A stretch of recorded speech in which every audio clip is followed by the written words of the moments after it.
В Ялте появился памятник блэкауту. Инсталляция в виде двух огромных лампочек расположена в парке имени Калинина. Считается, что этот арт-объект символизирует период с ноября прошлого года по март 2016, когда в Крыму были значительные проблемы с электроэнергией.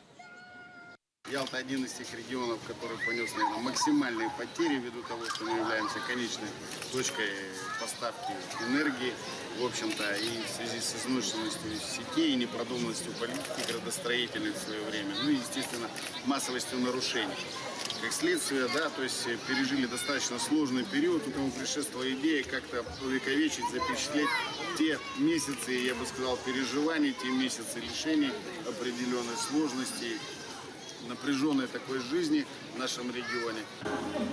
Вот такие памятники теперь будут ставить у нас в Крыму во знаменование победы, во знаменование того, что мы русские, во знаменование того, что нас никогда и никто не поставит на колени.